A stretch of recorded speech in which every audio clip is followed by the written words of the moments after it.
flurry of transfer rumors, the new club in the CPL set to come. It's a great time. Right. That happened too. Yeah, I That think happened too. it all just drops in a matter of like a day or two, and like how can we keep up? And not even on like a Friday dump where it's like, by the way, we're going to Quebec, guys. Happy weekend, everyone. No, it was just on a Quebec for the CPL. Let's actually start there because that's intriguing to me. I would say it's long overdue. I'm wondering. There's a part of me that's always just you know what? I want to be the disturber. Diana Matheson, could you expand into all the places that the CPL said they were going to prove a point? Could you do that, please? Like, put a team in Windsor. Just honestly, Diana, put a team in Windsor just for kicks. And London, do that. And Barrie, and Simcoe, and I mean, you already beat them in Montreal. There's only Saskatoon. do it, Diana. Please do show them it can be done. But CPL to Montreal, long overdue, especially when we look at just the geographic makeup of the league, right? You have the Wanderers and then nothing. And then Ottawa, York. I was about to call them Toronto. That's a whole branding conversation. Hamilton, and then we go out. The one comment I did see, which was kind of intriguing to me, was just the notion of it's exciting that they're moving forward to try to get a team in Quebec, but I can't help but think of, say, for instance, we got the Vancouver team and immediately Edmonton was gone. And I look at Valor and I'm concerned because I feel like instead of an expansion, there's a thought that this could be a like for like. But outside of those negative thoughts, how do you feel about Quebec adding a CPL team into the CPL? Yeah. Just echoing you, it's long overdue, right? Like this is the province and one of the top two provinces of producing talents within this country.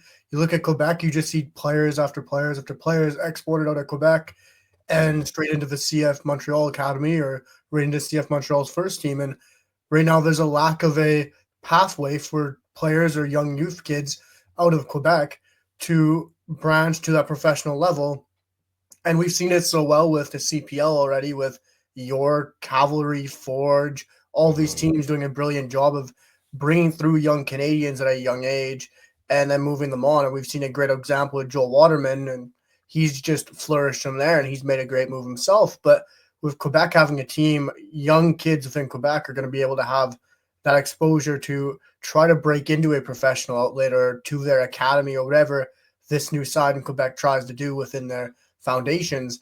But it's now just something for them to look forward to, something for them to branch into. And I think that's a key thing within any province in Canada, right? You have Valor in Manitoba, you have all these other teams within the province, and you just need that in Quebec, especially with how much talent it produces. I do agree. Again, giving players more opportunities, more outlets, truly more pathways is really the word I was looking for. I think it matters, especially when you have, I mean, with a lot, wherever you have MLS teams, there's always a thought of, well, you're not going to catch everyone. And then one thing I will always say with the CPL, I think the CPL will have arrived in the country when a young soccer player will look at that league as a viable option to say, hey, okay, I can go there instead of the MLS, which we're kind of seeing that. Shola Jimo, prime example of that. Even a player like Kwesi Poku was at a TFC, left, goes to Forge, gets his move. Unfortunately, he's injured. But giving them more pathways, I think, will ultimately help. We do need to broaden how we look at the game here. It is still very narrow in terms of if you go into these places, that's for sure where you're going to be successful. I think there is more successful players throughout this country, and you can see that throughout the youth team selections. But also look at the diaspora that will get players to play through. Right, you'll see youth players will say, yes, we could play for Canada, but whether it's another CONCACAF nation, whether it's using their European heritage or their international heritage and playing there is talent here. The question is, are we giving them the different pathways, and are those pathways successful enough for them? But for Quebec, I think it's long overdue. It'll cut down the travel so much because again, you just had Halifax at one end and then nothing, and just having a team there. I've been championing for years, saying just go to Moncton. There's a stadium right there. Just go to Moncton. Okay, they built it for something. They want, and I think that will be exciting. But Quebec getting a team, I think, is great. We'll see how it goes. Hopefully, the league goes to 9. It doesn't stay at 8, because Valor. I asked someone this: what would be more successful?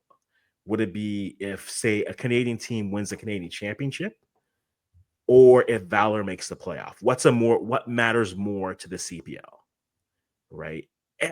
You can argue either or, but I think you need Valor to have a good year. I think you need Valor to make the playoffs. Just say, hey guys, see, we're we're viable here. We're doing a thing.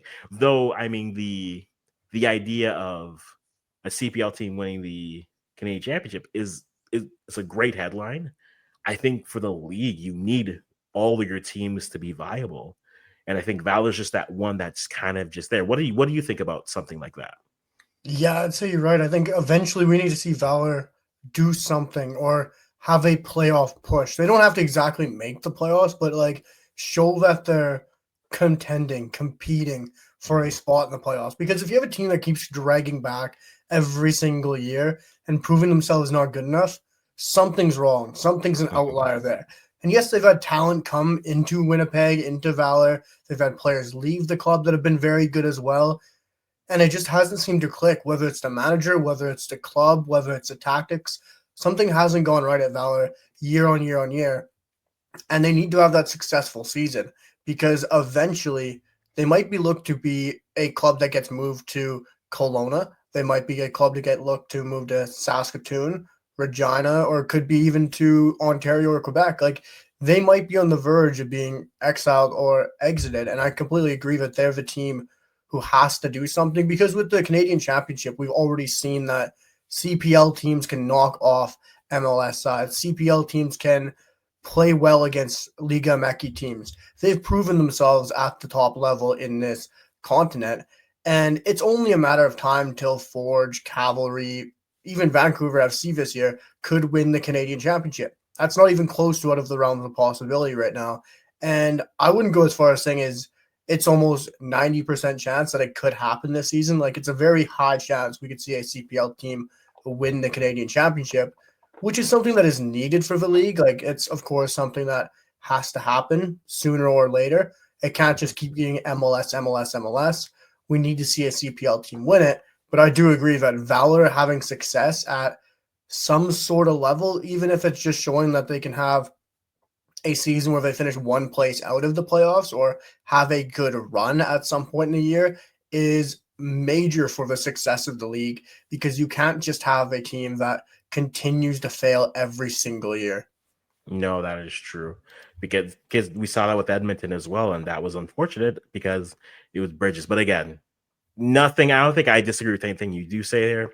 I think it's a great step forward. It's a good moment here. I wonder what, because I've even wondered, like, for like the NSL, when do they want to expand? Do they want to expand next year? You have all the eyes of the World Cup. You're looking for other footy to check out. You're looking for Canadian footy to check out while you're waiting in between games, which will be like, I mean, that could be quite the clever play. That's like, hey, you could pay, $2,000 to go see a World Cup game, or you could see your neighbors play in our league, and it's you get a whole league, you get a whole summer set for that.